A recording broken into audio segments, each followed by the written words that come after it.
The old saying, it's not personal, it's just business, may not apply when it comes to exit planning. Running a business is hyper personal, and the emotional process of selling your business is something that needs to be handled with care and consideration if you're ever going to get to a final successful exit. Today I'm joined by my fellow growth thinker, Bert Carder. Bert, welcome to the show. Tim, thanks for having me. So today we're talking about the psychology of exiting your business. And the preface here being that business is personal. It's very personal, especially when it comes to exit planning. So I thought we would cover 7 emotional hurdles that anyone out there in the audience, if you got an email from a private equity firm that says, hey, we want to buy your company, and it starts to bubble up all of these emotions, or if there's been some external factor in your life that is now making you think it's time to exit, you may be dealing with one of these 7 emotional hurdles. So let's start with the first one. This is a big one. It's price. You know, people feel a certain way about price. You know, I'm curious to have you react to subject of price. What can a business owner do to kind of get themselves over this hurdle? Well, first, I'd like to say that I consider myself a bit of an experienced exiter. I've exited companies for mediocre prices, for high prices, and have closed companies, exited that way too. So kind of the whole thing, where either missed the timing or just missed the mark to a certain extent. Yeah. The industry kind of passed me by.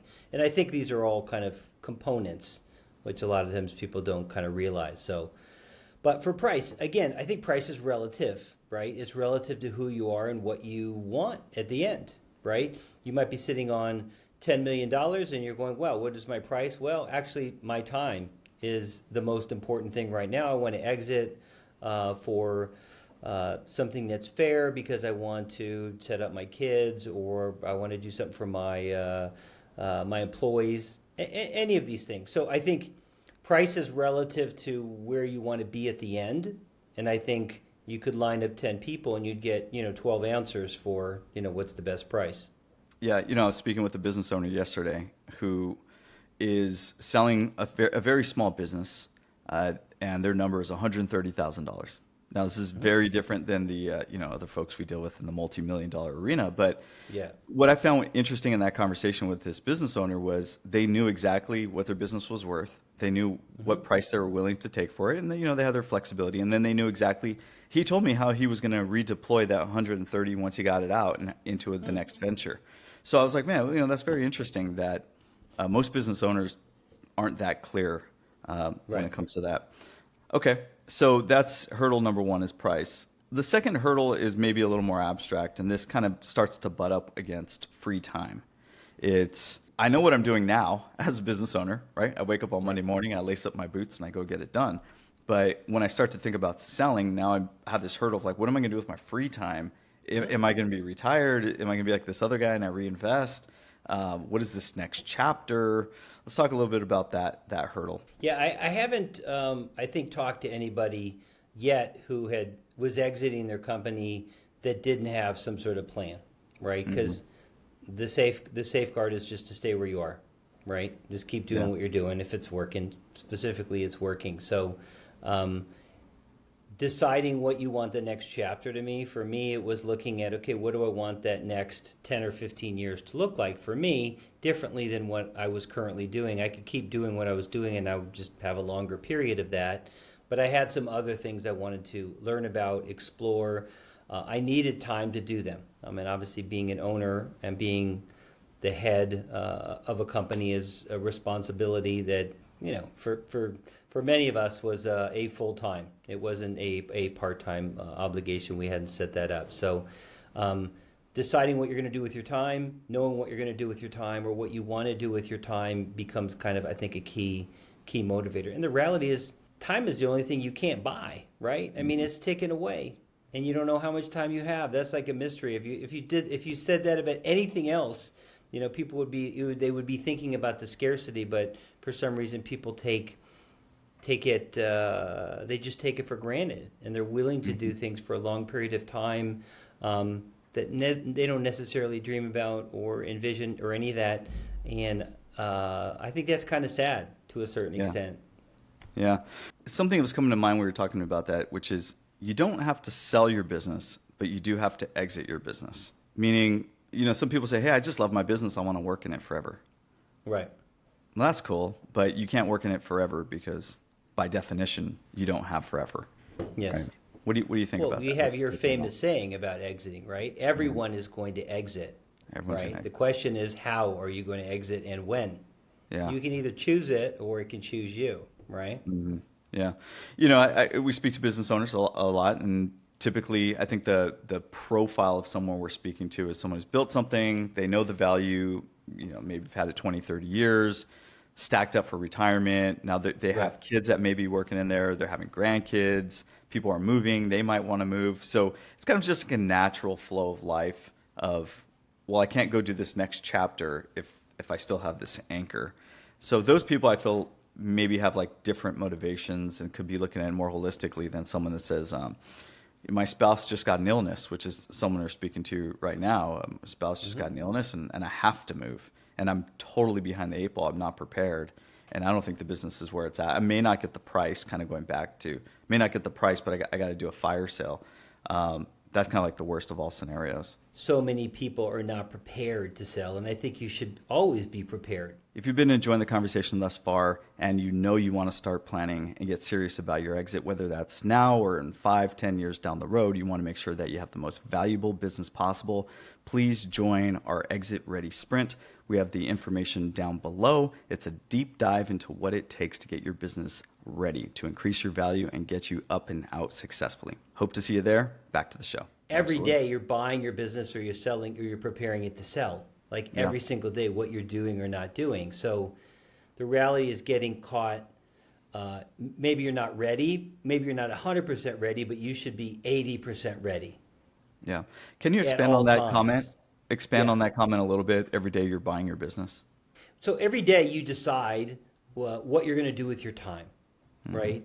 And you're going to throw it away. You're going to do this, do that, waste it on this, do something you like, whatever. You're in essence you're buying your business. You're the buyer. You're buying your time. You're buying your business. So I've heard it explained that way, and it just resonated with me, which is every day you make decisions really as the buyer of your business or preparing to sell your business. And what you do, right? The delegation, the people you hire, the willingness to invest in someone because you're preparing to sell is different than, oh, I'm buying my business and I want the cost to be different, or I don't mind having a job, Right. or I don't mind committing myself, right? So they're very different decisions that you would make if you were a buyer than a seller. Good point. That's a good point. know? It's being detached a little bit from it, seeing it objectively. Time is the investment.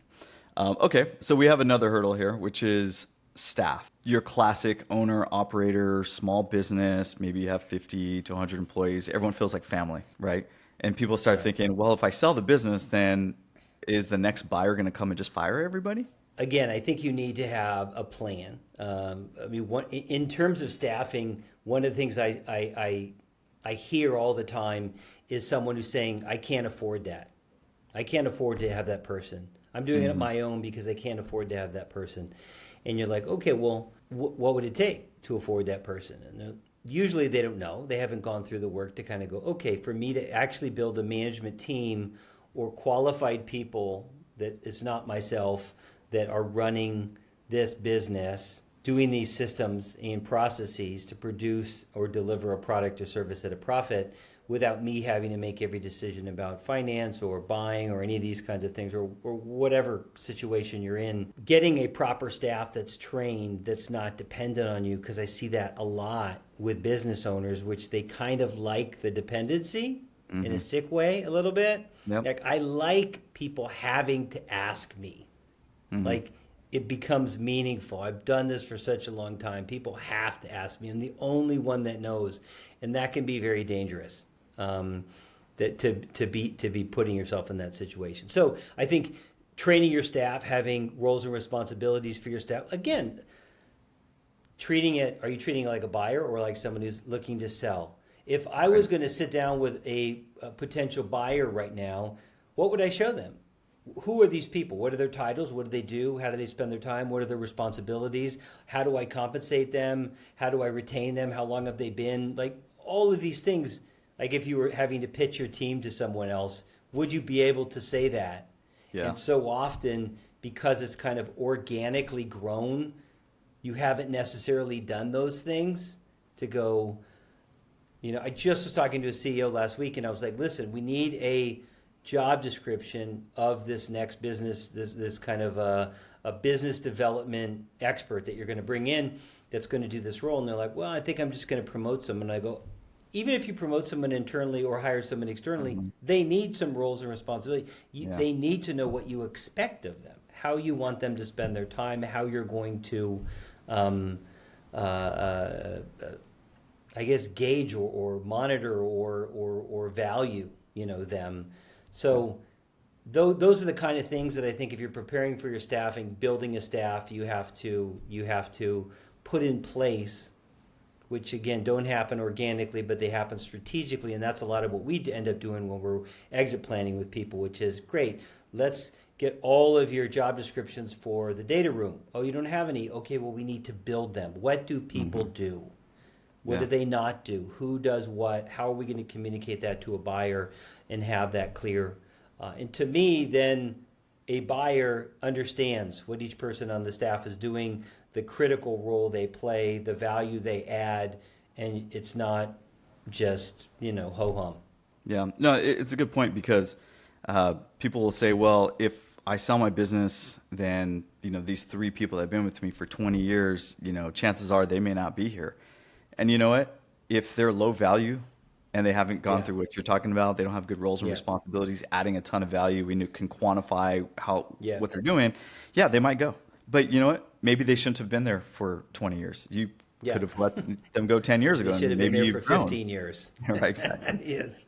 So I think that's just part of the Yes. exit planning process is, what are you trying to do? Are you trying to create a job for 5 or 6 of your pals, employees that have become friends? Right. Or are you trying to get the maximum dollar with the right strategic partner that's going to take this thing into the future? And I maybe think some of exit people say, planning. Yeah. Exit planning, part of that strategy, which we talk about, in the course, is really being able to be objective like that and go, does everyone, like you say, on my team add value? What value are they adding value equivalent to what I'm compensating, and being realistic that a buyer will look at that. And so, do I need to adjust their compensation? Should I adjust their time? Maybe they're later in their career and you should be adjusting their time and paying them, equivalently, but because someone's going to judge it. I mean, they're going to judge it when you go to sell.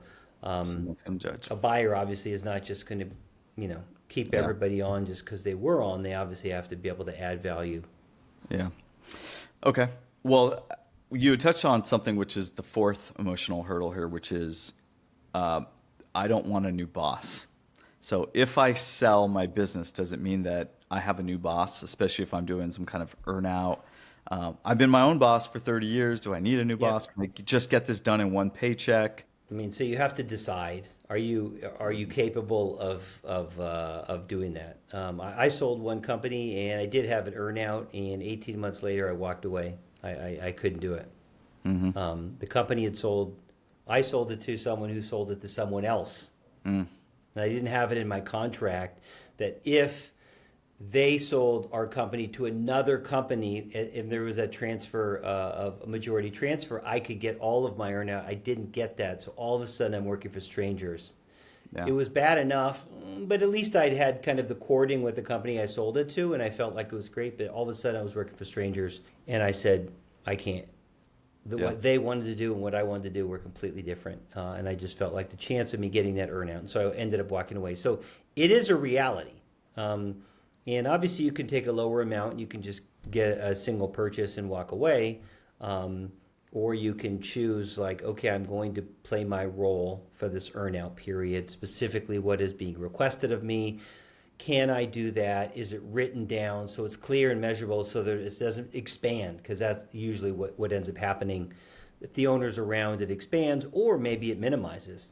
They say, we're going to give you an earnout on how well the company does, but again, we're not going to give you any ability to influence how the company does. So now you're sitting there I have to work to get my earnout, but I have no influence on the earnout, that's problematic. So you could have something in the clause that said, listen, if you seismically change my role and influence, then you have to complete that earnout Yeah. period. Devil's in the details on the clause. So it is, you have to have your attorney to look at all those little things when thinking about taking on something like an earnout.